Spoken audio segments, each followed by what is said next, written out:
Mississippi State on Monday firing Chris Lemonis on Monday, April 28th. He gets fired before the month of May even begins. Your immediate reaction to it, your thoughts on the firing, the timing, the program. Yeah, and we've talked to a couple of sources. Still got a lot more to figure out and see what we can learn. But, I mean, it's so weird, Chris, that it doesn't make sense and that something had to have happened. That you and I both think. I think, too, for sure, because what does firing your coach 3 or 4 days before May do? And I've had this opinion from the jump, and we've kind of heard from others around, that cover the game or inside the SEC as well, that, I mean, all the coaches you probably want and you were thinking about maybe hiring, they're all playing in May. They're all playing in maybe June, regional, super regional. In your roster now and your recruiting, it's like, all right, well, who's going to be the next coach? Do I have a scholarship next year or whatnot? Like, who's going to come in, style of play and everything? It's your roster is going to be tampered with the portal and what it is nowadays in college football, let alone college baseball. It's just like you open yourself up to, I think, get exposed. And I think that doing this before the end of the regular season, before even the end of the season as a whole, let alone the regular season, there's a can of worms I think is going to come out. But I think that something had to have happened because Chris Lemonis won Mississippi State their first national championship in baseball in program history. And in any major sport, by the way. In any major sport, too. And we know how much this program, even the past few years, but as a whole, I think in its program history, prides itself on college baseball, prides itself on their baseball team, the Diamond Dogs, Hail State. I mean, it's the number one sport at Mississippi State. Something had to happen because you don't do that. He did not deserve to get fired in the middle of the season just because of how, this season's been going, since the national championship. Based off of, I think, winning national championship in 2021 for Mississippi State, their first one in any major sport, like you said, unless something had to have happened, I think he deserved to finish the season off. I don't know what it is. I don't know, obviously, the details of it. We're still trying to find out more, but it doesn't make enough sense to me right now. I will say this, Harrison. I agree with you. The timing is surprising, and I don't really know. I don't, like you said, I don't know what you gain from it. I am not surprised Mississippi State made the move, though. I am not surprised at all. I think you make it in March, like early March, or you make it after the season. Yeah. Again, the timing it's very easy to nitpick. Because here's the thing, Harrison, this team could still make the postseason. That's what's so wild is like they're not totally out of the conversation. I mean, they've got Kentucky at home this weekend for a Super Bulldog weekend, which it'll be packed, which is so interesting to think about. I mean, their schedule, I think, is pretty manageable down the stretch where, like, again, they could get to 13 SEC wins. They could get in the postseason. Yeah, and you got Ole Miss, and you got finished with Missouri. Yeah, so, I mean, I am not surprised they fired Chris Lemonis because we are in a day and age when you lose hope, you lose funding, and you lose support, and those are just things you cannot tolerate, and State fans were done with Chris Lemonis. They were done.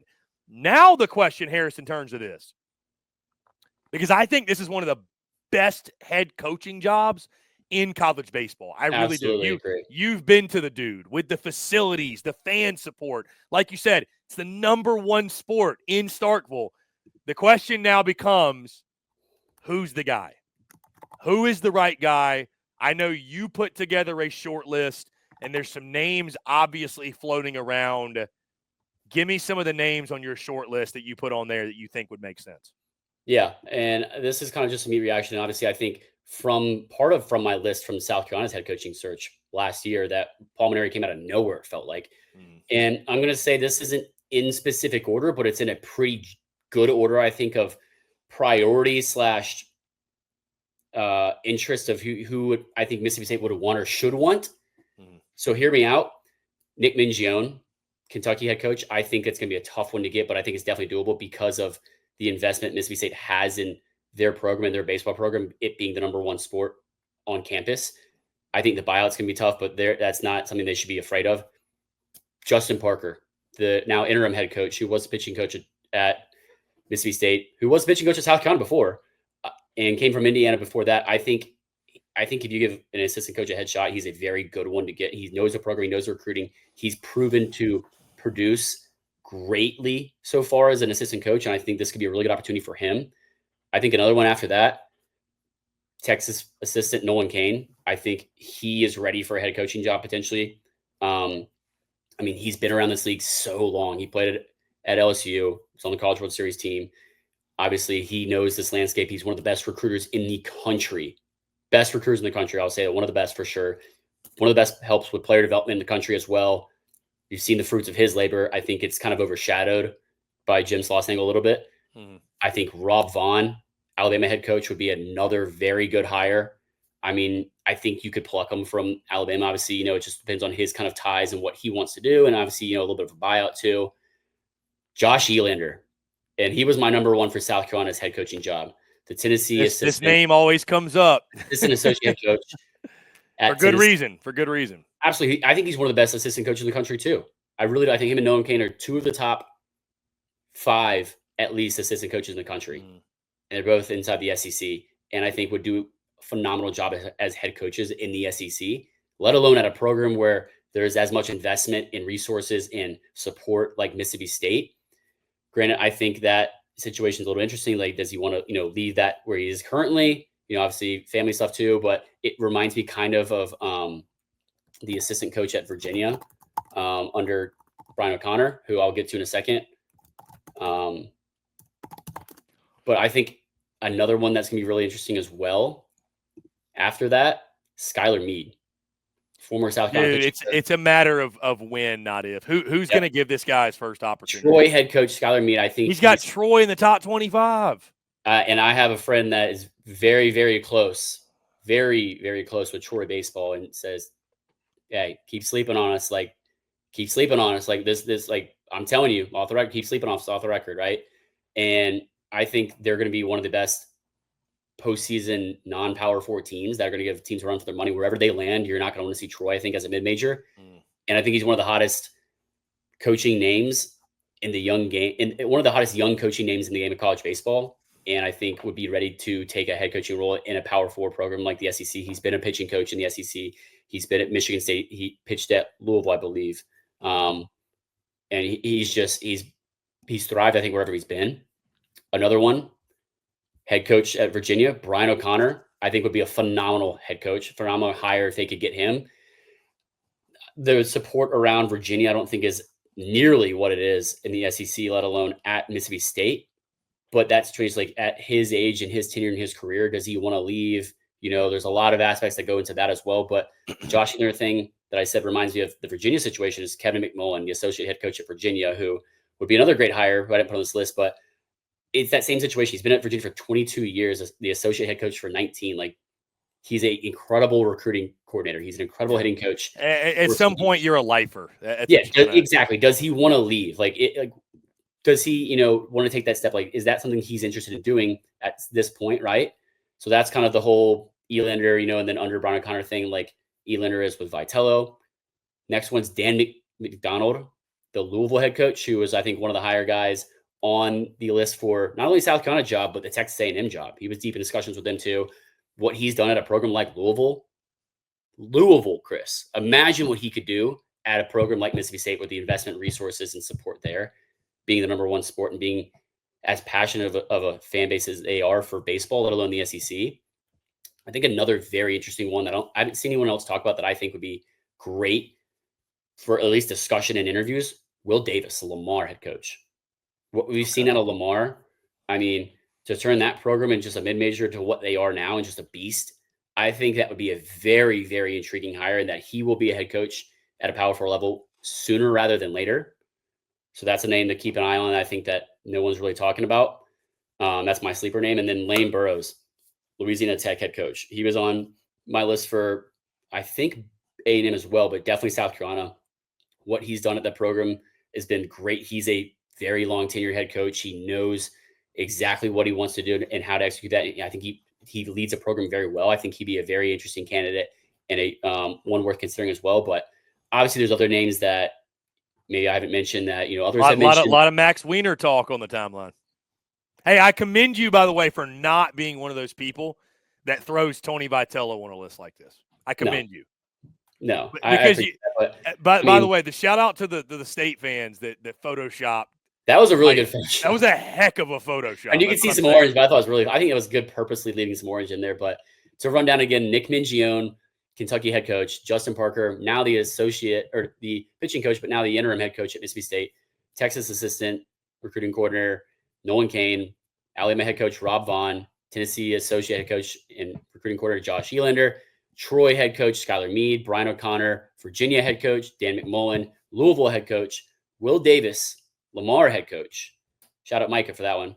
And Lane Burroughs, La Tech head coach. But I don't think Will Davis, I don't think Micah's going to like that one for sure. But I think it's a really interesting name and candidate that should be highly considered. I think that's a good list, Harrison. I'm fascinated by, do they go, are they going to try to pursue current head coaches in the SEC? Is it more the assistant route? Do I they think we're want a throwing guy? around Butch Thompson there. Could throw Butch Thompson in there. Do they want a guy that is more established? Are they willing to take a flyer on a younger guy like a Skylar Mead? It's going to be interesting because I think State's a job, man. Like, rival fans will scoff and they'll mock and they'll belittle. Listen, if Mississippi State calls you, there's a lot more coaches in the country listening than you might think. Like, a lot of them. Like, Mississippi State is a big-time job. And as long as they're willing to invest in the next guy and, like, have the NIL backing, I mean, listen, I said this, Harrison, and this is not meant as a slight. But, guys, if Tony Vitello can turn Tennessee into a powerhouse, do you honestly think the right guy can't get Mississippi State back up and rolling with Granted, their there's more things to do in facilities and their Knoxville. what? There's more things to do in Knoxville. Knoxville's a better place to live than Starkville. I get that, but I'm just saying though, like with their resources, their facilities, their fan support, you get the right guy in there, Harrison. Mississippi State's going to be a problem. Like, it's going to be a problem. They are a sleeping giant. I talked about this last night when I talked about the firing itself. They are a sleeping giant. You get the right guy in there. If I'm State, and apparently, you know, per sources, per their AD, they're going after a big name. But this takes us back, Harrison, to the timing. Because what's so fascinating, you ain't going to have a head coach for 2 months. I mean, the guys they want, 100% are going to be playing into June. 100%. Yeah, if you want a big name, you want a big head coach, yeah. And, bro, if you're State, you'd be making a mistake, in my opinion, not to go get a big name. So I'm fascinated what direction they go. You mentioned a lot of great names. I think Rob the buyout's Vaughn going to be interesting too. I think obviously Mississippi State's not afraid or should be afraid of any buyout, but I think that is going to play into a factor as well because I've seen Skip Johnson's name float around. I mean, great head coach, but his buyout will not be cheap. What makes State so fascinating with some of these names we've mentioned, Harrison, the Nick Mingiones, the Skip Johnsons, the Rob Vaughns, even the Butch Thompsons, like the thing State can pitch to all those guys is, hey, man, want to coach somewhere where they really care about baseball, like to a high level, to a high degree, to an elite level, they can pitch that, and those other schools just flat out can't. Yeah. They just flat out can't. So, and I think after seeing the South Carolina hire and how that's gone so far, I think, you know, I don't think Mississippi State wants to miss, let alone I don't think they can miss. They like the fan base got to hit on this one. They have to, and I think they will. I really do think it will be interesting to see and hopefully have some more inside information on this and as we follow along. But it's going to be a while maybe because if they hire someone that's playing right now, I mean, it's interesting. And a source of ours gave us a really good point too of it's like it feels like the situation at Georgia Tech a little bit. Like why announce Danny Hall's retirement 2/3 the way through the season? Yeah, I thought that was. I mean, I call color analyst at Georgia Tech, and I thought that was odd.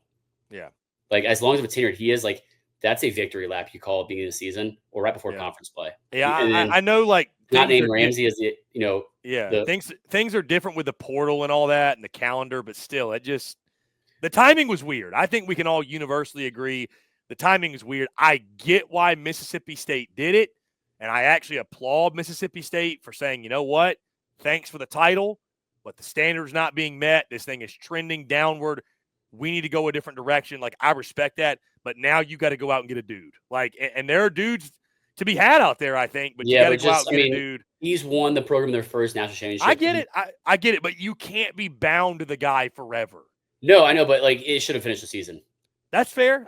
Listen, I can't argue against that take. Because they still can make the postseason, Chris. Here's the thing. I would have let him finish the season. I would have let him finish the season. I don't like what is if they like let's say they missed the postseason. What's the harm in waiting 3.5 more weeks? Like what did you miss out on if you waited? So I'd have no problem with that.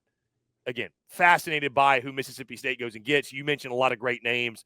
Certainly there's some others floating out there, but we are fascinated. We'll like Skip Johnson, his buyout is huge, but yeah, we will cover this. We will stay on top of this. Certainly, we'll be reacting when the news comes down. Hey, another one to toss out there. Flyer. Maybe was it Josh Holiday at Oklahoma State? It's a good one. That's a very good one.